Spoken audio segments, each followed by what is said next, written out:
നമ്മുടെ കേരളത്തിലെ നാടൻ രുചികളെ കുറിച്ച് പറയുമ്പോൾ ഷാപ്പിലെ വിഭവങ്ങളും അവിടുത്തെ കറികളോടും മലയാളികൾക്ക് എന്നും ഒരു ഇഷ്ടം കൂടുതലാണ്, ഒരു വികാരം തന്നെയാണല്ലേ. ആ ഷാപ്പിലെ അടുക്കളയിലെ രസക്കൂട്ടുകളോടും എരിവിനോടും പുളികളോടും മലയാളികളായ ഭക്ഷണപ്രിയരായ നമുക്ക് എന്നും വലിയൊരു ഇഷ്ടമാണ്. അപ്പോൾ നമ്മുടെ തൃശ്ശൂരിൽ ഇവിടെയാണ് ഫ്രണ്ട്സിനും ഫാമിലിയൊക്കെ ആയിട്ട് എൻജോയ് ചെയ്ത് നല്ല ഷാപ്പിലെ വിഭവങ്ങൾ കഴിക്കാൻ പറ്റാന്നുള്ള സ്ഥലം അന്വേഷിച്ച് ടീം മീഡിയയിൽ നിന്ന് എത്തിയിട്ടുള്ളത് നമ്മുടെ പ്രാവിൻകൂട് ഷാപ്പിലാണ്. അപ്പോൾ എന്താണ് അവിടുത്തെ അടുക്കളയിലെ പ്രധാന വിശേഷങ്ങൾ എന്ന് നമുക്ക് കണ്ടറിയാം.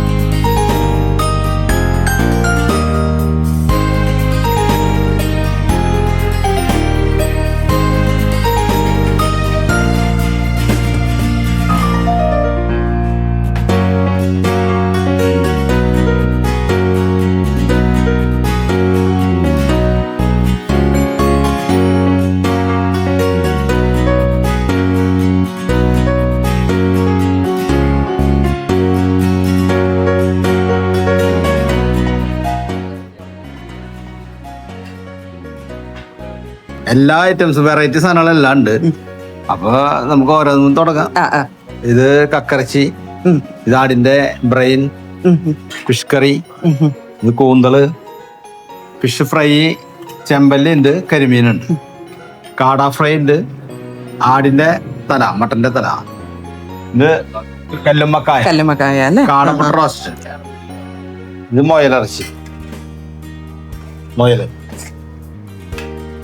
നമ്മുടെ നാടൻ താറാവ് റോസ്റ്റ്. എങ്ങനെയാണ് ഇതിന്റെ ഒക്കെ വില എങ്ങനെയാണ് വരുന്നത്? ഇപ്പൊ ഈ ഒരു ഒരെണ്ണം 350 രൂപ വരും അല്ലെ. പിന്നെ എങ്ങനെയാണ് ഏറ്റവും നല്ല കോമ്പിനേഷൻ എന്ന് പറയുന്നത് എന്തൊക്കെയാണ്? കപ്പ മീൻകറി, കപ്പ പോർക്ക്, അപ്പം പത്തിരിക്കുണ്ട്, പാലപ്പം പത്തിരി, എല്ലാ ഐറ്റംസ് ഉണ്ട്. എന്നാലും പ്രാവിൻകൂടിൻ്റെത് എന്ന് പറയുമ്പോ എന്തെങ്കിലും ഒരു പ്രത്യേക ഐറ്റം ഉണ്ടാവില്ലേ? പ്രത്യേക ഐറ്റം ഞങ്ങള് വെറൈറ്റി മാറ്റി എല്ലാ ദിവസവും മാറൂല്ലേ? അപ്പൊ കുറെ ഐറ്റംസുകൾ മാറി വരും. ക്രാബ്. ഏത് ദിവസമാണ് ഏറ്റവും തിരക്ക് കൂടുതലുള്ള ദിവസം? തിരക്ക് കൂടുതൽ ശരിക്കും പറഞ്ഞാൽ സൺഡേയിലാണ്. ഇവിടെ അങ്ങനെ പറയാൻ പറ്റില്ല. എല്ലാവരും പുറത്തുനിന്ന് വരുന്ന ആൾക്കാരാണ്, എല്ലാവരും ലോങ്ങിന്ന് വരുന്ന ആൾക്കാരാണ്, ദൂരത്തുനിന്ന് വരുന്ന ഒരുപാട് പേരുണ്ട്. വിളിച്ചു ചോദിച്ചിട്ട് ലൊക്കേഷൻ എടുത്തിട്ട് അങ്ങനെയൊക്കെ വരുന്ന ആൾക്കാർ. അപ്പൊ നമ്മള് വിളിക്കും, ഫോണിൽ വിളിക്കും, ലൊക്കേഷൻ ഇട്ടാൽ പറയും, ലൊക്കേഷൻ ഇട്ട് കൊടുക്കും. ചില ദിവസം ഞായറാഴ്ചകളും കൂടുതൽ കച്ചവടം ഇട ദിവസം നടക്കും. പ്രാവിൻകൂട് എന്നുള്ള പേര് സജസ്റ്റ് ചെയ്തത് ജനങ്ങളാൽ തെരഞ്ഞെടുത്ത പേരാ. ജനങ്ങള് തന്നെ. ഇതങ്ങനെ ഒരു വെറൈറ്റി ഇതിൽ നിൽക്കുന്നതല്ലേ, കാലത്ത് നിൽക്കുന്നത്. ഒരു പുറത്ത് നോക്കുമ്പോ ഒരു കോടിന്റെ ഷേപ്പ്. അങ്ങനെയാണ് പ്രാവിൻകൂട് എന്ന് പറഞ്ഞ പേര്. ആ പേരിങ്ങനെ നിലനിൽക്കണ്. ഞങ്ങളൊരു 31 വർഷത്തോളമായി. 31 വർഷമായി.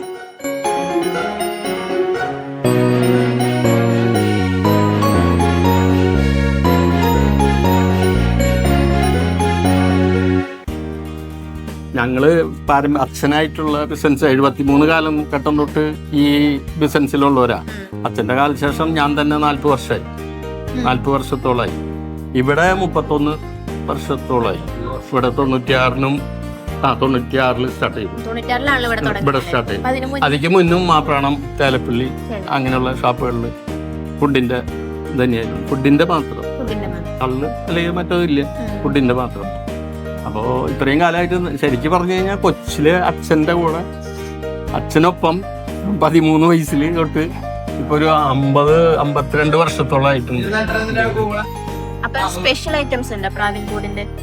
ഈ സ്പെഷ്യൽ ഐറ്റംസ് ആദ്യമൊക്കെ എന്ന് പറഞ്ഞാൽ തവള, ആമ, കൊക്ക്, മരപ്പട്ടി, കൊക്കാന അങ്ങനെയൊക്കെ ഉണ്ടായിരുന്നു.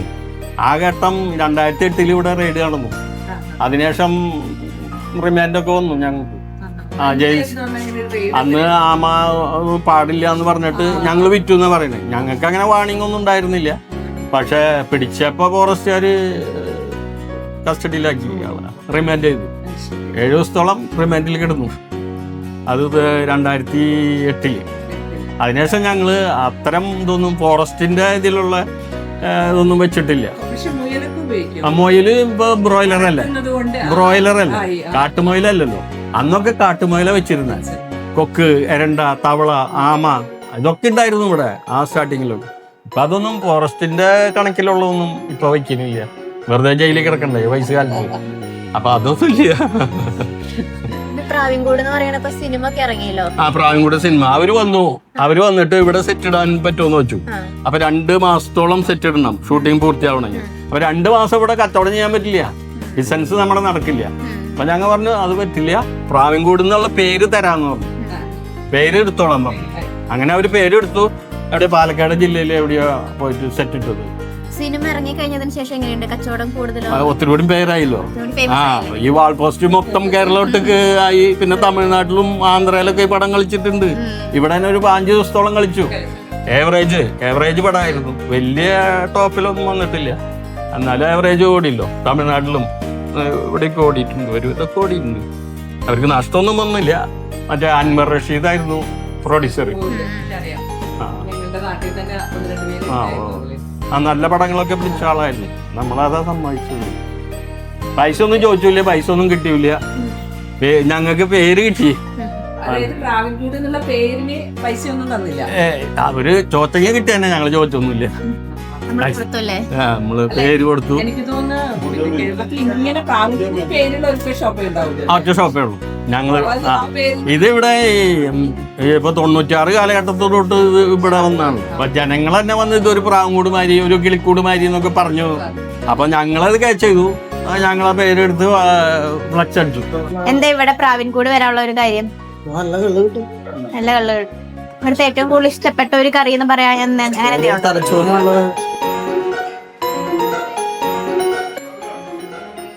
പ്രാവിൻകൂട് ഷാപ്പിലെ ബെസ്റ്റ് ആയിട്ടാണ് ഈ കൂന്തല്.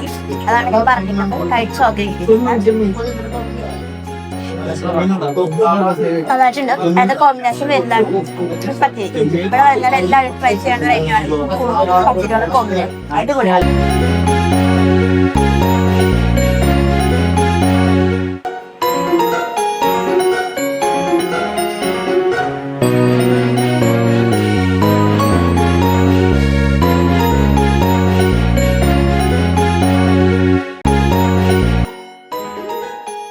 അപ്പോൾ ഇന്നത്തെ നാടൻ രുചികൾ തേടിയുള്ള ടീം മീഡിയയുടെ യാത്ര ഇവിടെ അവസാനിക്കുകയാണ്. മറ്റൊരു യാത്രയിൽ വീണ്ടും കാണാം.